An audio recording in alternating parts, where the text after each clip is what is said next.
Il est 22 heures, vous êtes épuisé, vous venez de terminer une énième crise de devoir.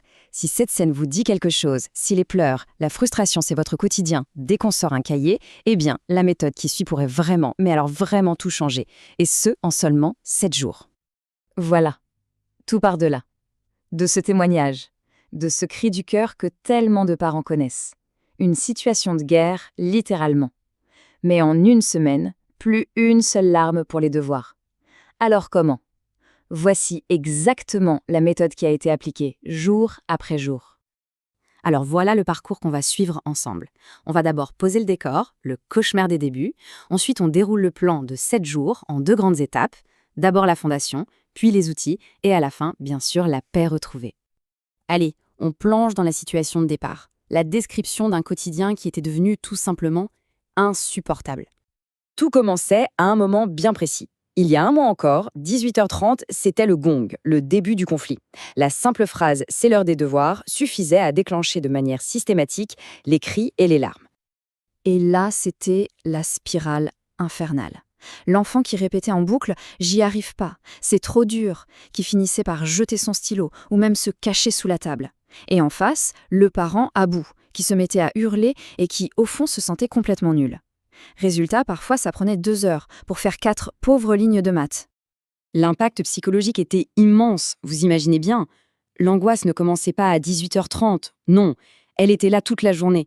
Ce parent était à 2 doigts d'aller voir un psy pour son enfant, et pour soi-même. Mais voilà, une solution a été mise en place. Une méthode complète, étape par étape, qui a été testée et qui a fonctionné à la maison.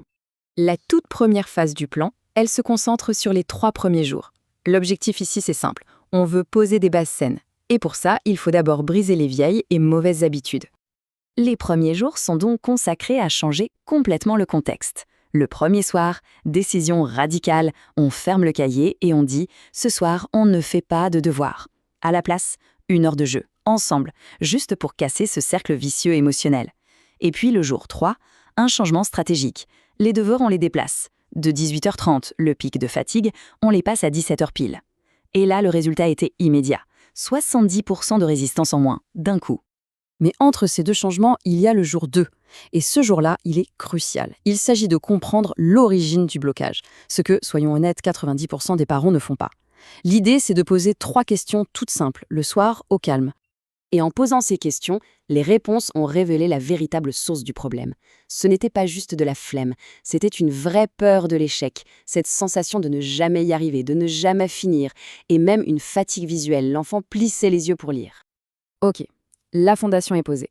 Maintenant, on passe à la 2e phase du plan, du 4e au 7e jour.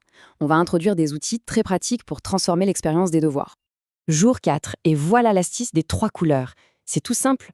Feutre rouge, ça, je le fais tout seul et je suis fier. Feutre vert, celui-là, on le fait ensemble. Et le feutre bleu, ok, celui-ci, maman ou papa fait, et tu regardes pour les exercices qui sont vraiment trop difficiles. Le truc génial, c'est que c'est l'enfant qui choisit la couleur pour chaque exercice. Il reprend le contrôle et comme par magie, les pleurs s'arrêtent. Le jour 5, on sort un outil de motivation super puissant. Le tableau des petites victoires. Une case, c'est un exercice terminé, ce qui donne droit à un sticker. Au bout de 10 stickers, il y a une récompense. En 3 jours à peine, l'enfant courait faire ses devoirs pour remplir son tableau. Et puis le jour 7, il s'agit d'ancrer le positif. On met en place un petit rituel, comme le high five de champion et la phrase « je suis capable ». Ça a scellé cette nouvelle confiance en soi. Jour 6, attention, on raccourcit à mort.